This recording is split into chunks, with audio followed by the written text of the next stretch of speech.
ધારાસભ્ય ગેનીબેન ઠાકોરે નામ લીધા વગર પ્રધાનજી ઠાકોર પર સાધ્યું નિશાન। આગેવાનો વ્યક્તિગત સ્વાર્થ માટે અને બીજાના હાથા બનીને આવે છે।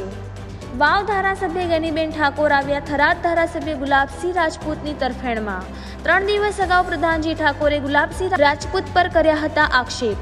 ઘર સળગાવવાનું નક્કી કર્યું હોય તો સળગાવજો અને પછી કાપજો। ગેનીબેન ઠાકોરે જાહેરમાં શંકર ચૌધરીને આડે હાથે લીધા। શંકર ચૌધરી સમાજના લોકોને હાથા બનાવી ગેરમાર્ગે દોરે છે અને થરાદ સુધી પહોંચાડે।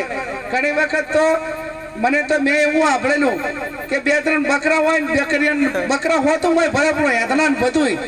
હવે આટલો એક ધારાસભ્ય તરીકે આટલું કરવું એ બહુ મોટી વાત છે।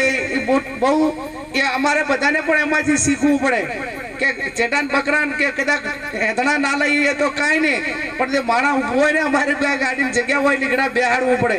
આ બધું એમના એક સંસ્કાર વારસામાં ગુલાબભાઈને મળેલું છે।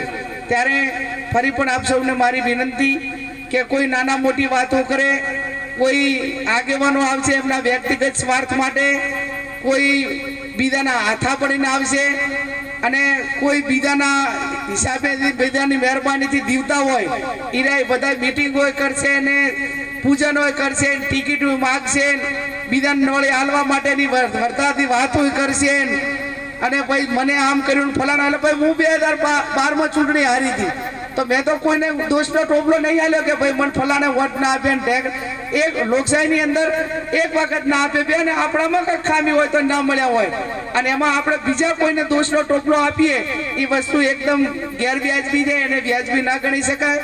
ત્યારે ફરી આપ સૌને મારી વરદાદી વિનંતી છે કે જ્યાં કહેવાનું હોય એ દાબીને કહેજો બરું અને તમારે બધાને જ ઘરે લાવવાનું નક્કી કર્યું હોય તો પછી બધું હળગાવતું ને પછી બેઠા બેઠા બધા ભેગા થઈ તાપતું, પછી એનાથી બીજું કઈ લાવવું ના હોય।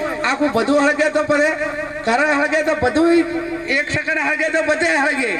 એટલે આપણે બીજાના હાથા બનીને આપણા આગેવાનોને બીજાના સ્ટેટમેન્ટ ખોટા આપીને વાતાવરણ બગાડવા માટેનો પ્રયત્ન અને આ ચોખ્ખું એ બીજાના હાથા સ્ટેટમેન્ટ બધા આ રાજકીય આપે છે અને વરઘોડા કાઢે છે ફલવાનું કરે છે એ શંકર ચૌધરીને મદદ કરવા માટે કરીને જ કરે છે। એમને ખબર છે કે તે થરાદ તાલુકામાં તો રાજપૂત સમાજના વોટ એટલા નથી, પણ ગેનીબેનને નુકસાન કઈ રીતે વધારે થાય એટલા માટે કરીને આર્યું કરે છે, પૂરાભાઈ નથી કરતા। એને ખબર છે કે આ સમાજને તરત જ સમાચાર મળશે અને સીધા ગેનીબેનને નુકસાન કરશે। એટલે ઠાકોર સમાજને મારી વિનંતી છે કે આવા નકામા માણસોના હિસાબે કોઈ એમના રવાડે ચડ્યા વગર તમારે મને ધારાસભ્ય તરીકે જીતાડવી હોય તો અહીંયા હગાવાલામાં કહેવું પડશે, મીટિંગો કરવી પડશે અને ગુલાબભાઈને મદદ કરવી પડશે।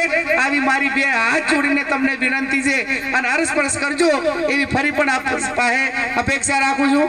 ફરી તમે અમને આમંત્રણ આપ્યું અને બે શબ્દ બોલીને તમારા બધાનો દર્શન કરવાનો મોકો આપ્યો એ બદલ આપ સૌનો ખૂબ ખૂબ આભાર।